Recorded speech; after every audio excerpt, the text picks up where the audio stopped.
歪みと縁で雑に書く適当な手の書き方講座の巻。皆さんこんにちは、ゆきのこです。助手のゆきんしです。今回は手の書き方のアイディアのお試しっていうか、クリスタでどうにか手を簡単に書けないかやってみた実験の短い動画です。ほうほう。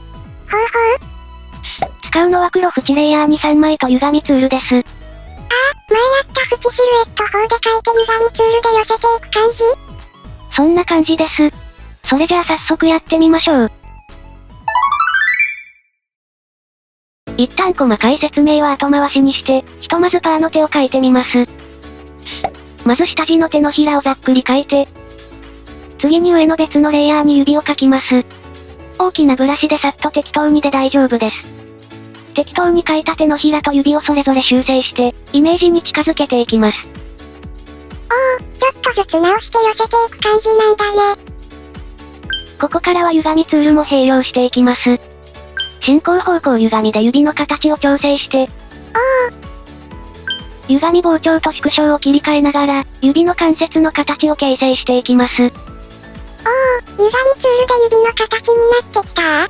歪みツールは縁シルエットと相性がとても良くて、感覚的にイメージに近づけていくことができます。自由変形や回転歪みも併用して、ある程度できたら、レイヤーを結合して、これを下書きにして、あとは普通に書いていき、最後に歪みツールで微調整して完成です。最初は適当すぎてどうなるかと思ったけど、なんかなるようになったね。こんな感じのパーが書けました。同じようにチョキを書いてみます。今度は親指が重なるので、レイヤーを分けて3枚使って書きます。この書き方の良いところは、まず引く線の量が少ないことです。指1本書くのに、太いペンでワンストロークで済みます。鉛筆の腹やすい財布でクロッキーする感じに似てるね。ラフ決定まで線を引くことがないので、集中力がいらず疲れません。逆に言えば疲れ切ってる時でも、手を書き進めることができます。眠いけど原稿進めなきゃいけない時に、手のラフだけでも進められちゃうのは良いね。はい、チョキが書けました。いつの間にかいい感じに書けたね。次はこちらのスマホを持つ手を書いてみます。先ほどと同じように書いていきます。下から、手のひらと奥の指、スマホの上の指というレイヤー構造になっています。手に持つもののレイヤーの不透明度を下げると、手のひらと指の位置関係がわかりやすいです。赤円の補助線は何なの？適当な目安だけど、指を伸ばした時の手全体と手のひらの10対6の比率の円だよ。この円の中に指が収まる感じに書くんだね。指を閉じてる時は指骨の付け根が丸まる分、手のひらが小さく見えるから、10対6対5くらいのイメージで書いてるよ。チョキみたいな閉じた指と開いた指が混在するときに意識すると良い比率だね。指の爪も、縁シルエットで書いてみます。マニキュアみたいな感じで書けて立体感がつかみやすいね。あとは同じように結合して、下書きにして、線画を描いて、スマホを持つ手の完成です。ちょっと大変そうな手も楽に書けちゃったね。最後に詳しい書き方の準備を紹介します。まずは縁シルエットのレイヤーの作り方です。新しいレイヤーを作って、レイヤープロパテの境界効果の縁をオンにして、縁の色を黒に、縁の太さをお好みの太さにします。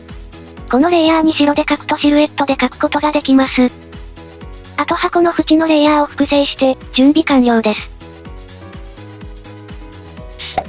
あと歪みツールについてのおさらいです。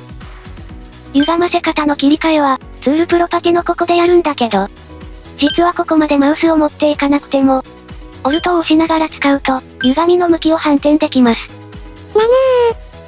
歪ませ方が、膨張の時にオルトを押すと、反対の収縮に。歪ませ方が、時計回りに回転の時にオルトを押すと、反時計回りに回転、になります。歪みツールを線画や縁シルエットと組み合わせて使うとき、この高速切り替えができると表現の自由度が高まります。この歪みツールの切り替えについては以前のこの動画の中で、縁シルエットについてはこの動画で紹介してるので、概要欄からご覧になってください。以上、雑に書く手の書き方を試してみた動画でした。普通に書ければそれでいいんだけど、疲れてる時とか時間ない時とか、ちょっと気分転換したい時用に、いつもと違う書き方を模索してみました。歪みツール、指のポーズを維持したまま、指全体を細くしたり太くしたりできて便利だったね。自由変形やメッシュ変形では面倒なことがさっとできておすすめです。